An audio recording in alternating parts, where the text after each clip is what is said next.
Enfin une nouvelle chronique. Le temps file, non? Comme beaucoup, je déteste cette sale manie qu'il a de passer toujours trop vite et de tuer un à un nos rêves en nous murmurant « c'est trop tard ». Mais j'aime aussi la distance qu'il met entre nous et nos moments peu glorieux du passé. Ou aussi ces moments où après s'être engueulé avec quelqu'un qu'on appréciait, on se disait « oh là là, plus jamais on se reparlera ». Et quelques années plus tard, c'est oublié, on repartage nos bières en nous disant « à l'époque on était quand même bêtes hein ». Le passage du temps rend tout moins grave, plus trivial, et il y a un peu de ça dans l'insoutenable légèreté de l'être. L'insoutenable légèreté de l'être est un roman de Milan Kundera sorti en 1984 et qui raconte une histoire d'intrication amoureuse dont je ne vais pas pouvoir aborder tous les embranchements. C'est pourquoi je vais surtout aborder le couple central qui a le plus retenu mon attention, Thomas et Teresa. Thomas est un chirurgien tchèque plutôt doué et intelligent mais qui se caractérise aussi par son libertinage assumé. Il apprécie l'absence d'attache et la découverte de la nouveauté. Un jour, il rencontre Teresa, une serveuse d'un milieu plus modeste à la recherche d'un être unique avec qui partager le grand amour. Une relation commence à se construire, ils emménagent ensemble, adoptent un chien, mais rapidement le couple se rend compte qu'il n'est pas heureux. Teresa souffre des aventures que Thomas entretient avec d'autres femmes et notamment avec Sabina, une peintre qui aborde la vie avec la même légèreté que lui. Et Thomas, lui, souffre de son incapacité à se contenter de Teresa et de la rendre triste. Alors oui, vous allez me dire,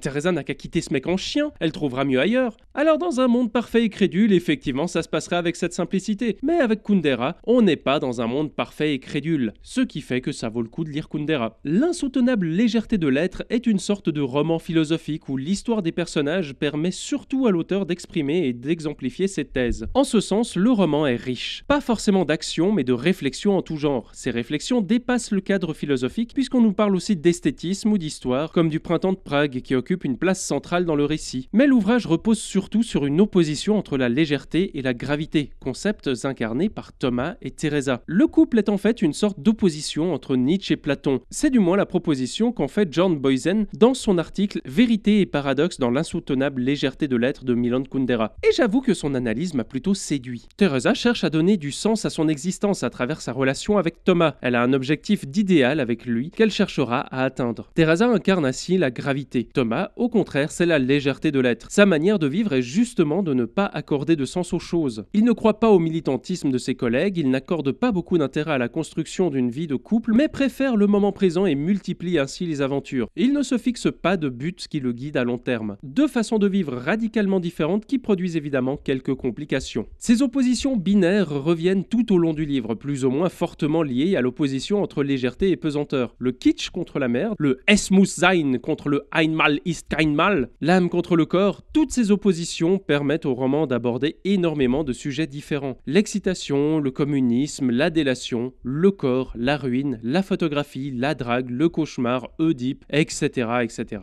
En fait, nous sommes plus face à un essai qui parle de plein de trucs qu'à un roman. L'histoire est bien souvent plutôt secondaire. Mais alors pourquoi ne pas avoir directement écrit un essai? Eh bien pour la simple raison qu'un récit de fiction est le meilleur moyen d'illustrer ses idées. Thomas et Teresa existent dans l'univers du livre, ils permettent d'illustrer des propos, d'incarner des réflexions et d'offrir une certaine clarté aux réflexions de l'auteur. C'est ma proposition d'explication qui s'est vérifiée à ma lecture étant donné que les passages mettant en scène nos personnages et leurs réflexions me semblaient beaucoup plus saisissables que les passages plus théoriques, plus abstraits, dont certains m'ont sans doute complètement échappé. Thomas et Teresa incarnent deux philosophies très différentes se traduisant par deux rapports au monde souvent opposés. Et ça, c'est quelque chose que j'aime bien. Montrer que sur un même sujet, deux visions peuvent être dissemblables, sans que l'une soit forcément fausse et l'autre forcément juste. D'ailleurs, l'auteur l'illustre de façon très directe avec ce qu'il nomme le petit lexique de mots incompris, séparant Franz de Sabina, un autre couple opposé. Par exemple, un de ces mots est l'obscurité. Pour Franz, l'obscurité incarne la pureté. Une sorte d'idéal vers lequel plus on se rapproche, plus on trouve une certaine sérénité. Cela va dans le sens du sage qui médite en fermant les yeux pour se perdre dans sa propre obscurité. Pour Sabina, l'obscurité ne signifie pas du tout ça. L'obscurité se traduit chez elle par l'idée de fermer les yeux pour ne pas voir. Elle assimile ceci à l'extrémisme qui ferme les yeux sur certaines actions pour ne voir que ce qui l'arrange. Deux visions qu'il est alors difficile d'envisager comme justes ou fausses, simplement différentes. Mais n'oublions pas que le livre conserve quand même une trame narrative. Teresa incarnant la gravité et Thomas, la légèreté, essayent de mener une vie de couple. Ils ont chacun une manière d'envisager ce que doit être leur relation. La trame narrative nous mènerait-elle à au fond, chacun a un peu raison, il n'y a pas de vérité unique. Quand deux avis s'affrontent, ils ont souvent un peu raison tous les deux. Eh ben, ce serait quand même un peu réducteur. On ne parle pas ici de vérité, mais d'émotion, de valeur morale, de rapport à l'existence. Des trucs assez vertigineux. Et l'insoutenable légèreté de l'être donne parfois le vertige. Comme je l'ai dit, le livre produit beaucoup de schémas d'opposition binaire. Ces schémas sont principalement incarnés par le couple de Teresa et Thomas. Pour que le couple survive, il doit alors dépasser ces oppositions. Et pour cela, le livre ne propose pas un tout le monde il a raison, mais une véritable conciliation. Le principe de la conciliation n'est ni que l'un domine l'autre, ni de trouver l'harmonie parfaite. Simplement, de faire assez de concessions de chaque côté pour trouver un équilibre qui marche. Teresa doit éviter d'étouffer Thomas, Thomas doit cesser ses aventures libertines. Leur situation finale n'est pas idéale, mais elle permet à leur couple d'exister. Et c'est peut-être ça l'insoutenable légèreté de l'être. Quel que soit notre rapport au monde et aux choses, il ne sera jamais idéal. Il s'agit avant tout de s'adapter. Les idéaux sont alors moins des buts à atteindre que des boussoles pour nous guider dans nos choix. Finalement, la vie est vouée à être absurde puisque jamais nous n'atteindrons un idéal absolu. Mais en même temps, lorsqu'on prend conscience des efforts que chacun fait pour concilier son existence au monde, aux autres, à nous, on peut y trouver là une manière d'interpréter notre existence, nos actes et ceux des autres. C'est ainsi que l'insoutenable légèreté de l'être est, selon moi, un livre abordant avant tout le thème de la conciliation. Et cela dès son propre titre lorsqu'il accorde ensemble insoutenable et légèreté, deux termes pourtant antinomiques. C'est cette conciliation qui, faute de nous offrir une vie idéale, permet à un couple improbable de se former, à des pensées opposées de cohabiter. Et franchement,